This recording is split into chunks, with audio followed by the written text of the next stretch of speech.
لا والله ما يسألني الله عن شيء لهالجمعيات.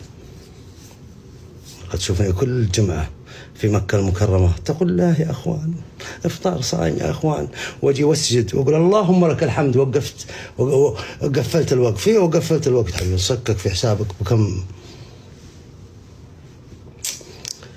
هي وأبشركم أنا والله نستفيد لكل هالجمعيات الخيرية من فضل الله سبحانه وتعالى. لا أخذ منهم إذا ما سويت شيء لوجه الله ما أخذ منهم.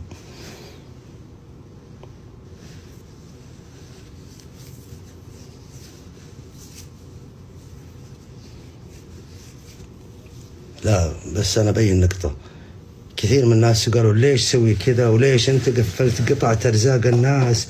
لا يا حبيبي ما قطعت أرزاق الناس، المملكة الدولة الله يعزها ويديمها برادات في كل محل، برادات في مكة المكرمة في كل مكان، زمزم وبارد بارد بعد، وزمزم ما هو موية زمزم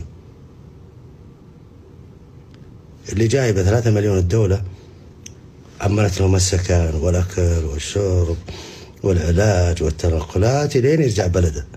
يعني عزت أن نجيب لهم مويه؟ لا الله يديمها الدولة يعزها البلد. قبل السناب قبل تويتر ما نعرف افطار صايم، الدولة اللي تفطر وتأكل وتشرب وتسفر.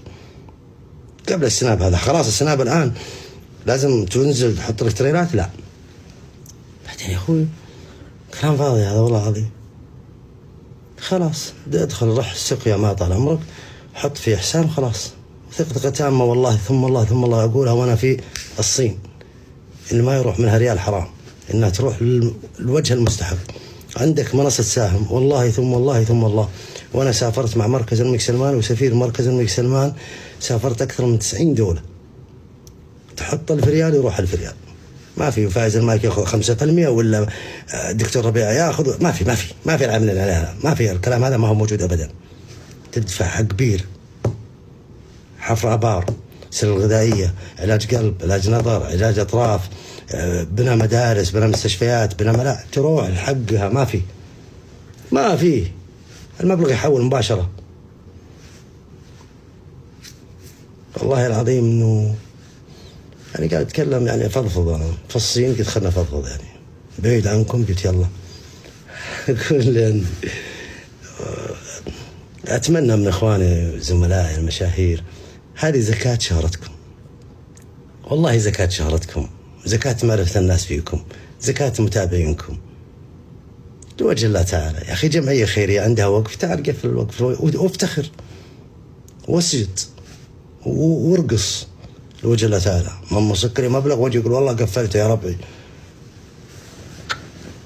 ترى ما حنا بعيدين، المشاهير حق الجماهير ما بعيد على التيك توك، اعطني اسد، اعطني زرافه، اعطني مدري شو، هو اعطونا لوجه الله تعالى ريال يقفل مدري كم دخل حساب. لكن ما دام فيه وزير الموارد البشريه احمد الراجحي الله يديمه، وهالمتابعه من الوزاره، لا تخافون والله لا تخافون.